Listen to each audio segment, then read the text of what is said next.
To just take a quick moment and talk about something, hopefully, that some people can relate to, and some way, somehow, it will cause us to have a conversation and possibly get the help that we need. Babe and I are out of town. He's actually over there in the bed. But, we hear a lot when people, we hear a lot of times when people say, you got to let people go. You got to let people go. You have to let people go. Let them go. Let them go. Right? And sometimes we can know that we need to let people go and we understand it. But I suffer from something called separation anxiety.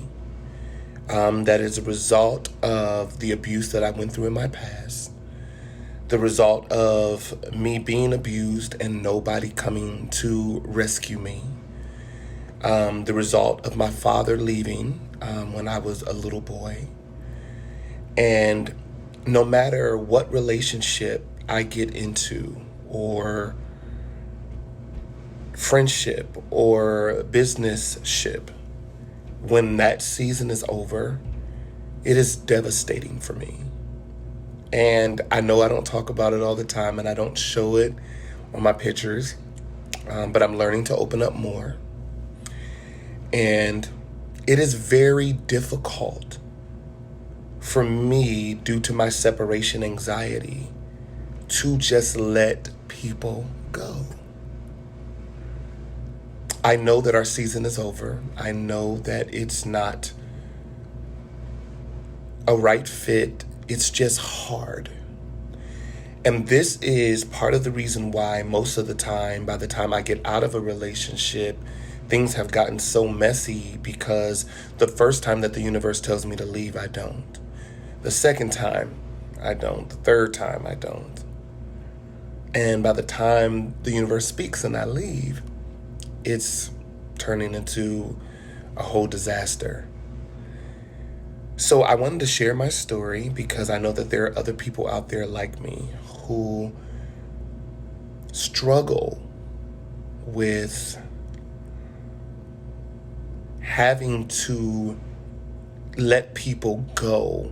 And it's not because you don't think you should. It's just because maybe you don't know if you can, or you're afraid. And I just want you to know that you're not alone. Now, how we have to handle our separation anxiety is through therapy, conversation, getting to the root of why we have separation anxiety. Because there are some people out there that can let people go and it doesn't faze them. Now, I'm not talking about folks who act like they can let people go, because there's some people who can act like they can let just anybody go and I don't need them in this whatever. That's not really letting people go. You can truly know when a relationship is over or a friendship is over, because there's nothing really to rejoice about except that season is over. You've learned what you learned. But it's human to miss people. It's human to miss that person's presence in your life. Like, it's human. And when you see people like, honey, I'm over them, I'm done, it don't matter to me, whatever, they're hurting. They're broken. They're not healed. When you walk away, there should be a joy in knowing that you completed whatever you were supposed to complete. But there should also be that moment of hurt and pain of, I'm going to miss them. There is nothing wrong with missing someone who has been positive and wonderful and great in your life at some point. Because we can all sit around and talk about, child, they did this to me, they did that to me. But the whole relationship wasn't bad.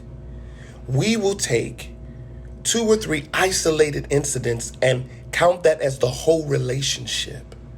I can truly say that none of my past relationships were all that bad. Maybe 1 or 2 things happened and we couldn't get beyond those 1 or 2 things, but they were not bad relationships. They were not bad people. They are not bad people.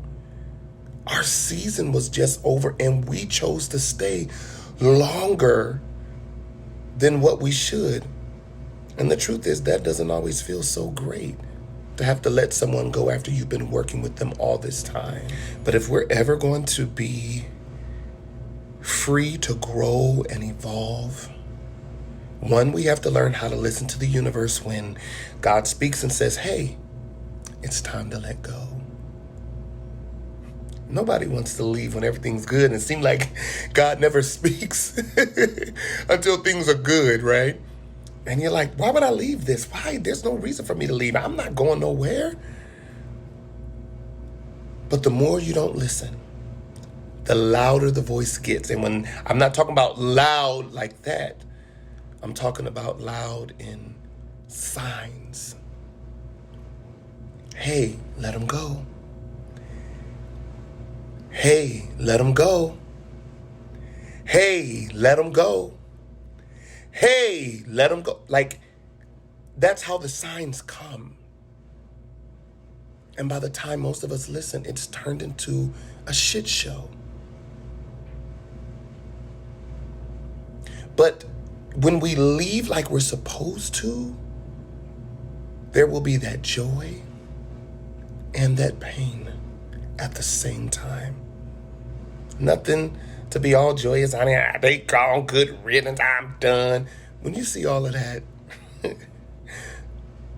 that person is still in need of healing. And I've been that person. I'm done, I don't care. Lying. So it's important for those of us who have separation anxiety to know that when it's time to walk away from anyone or anything, there will be joy and there will be pain. And that's the way it's supposed to be. So that, one, you'll learn every lesson you were supposed to learn from that situation. And then 2, it will make you grateful for your whole entire experience. I'm so grateful for everything that I've learned. I've had some hard-ass lessons.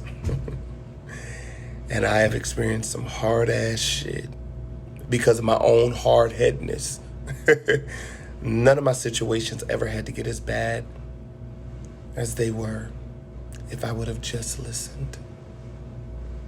And then it takes time for the universe to heal that. So, if you have separation anxiety like me, let's do what it takes to be healthy. And let's learn to find the good in goodbye. Love and light, y'all.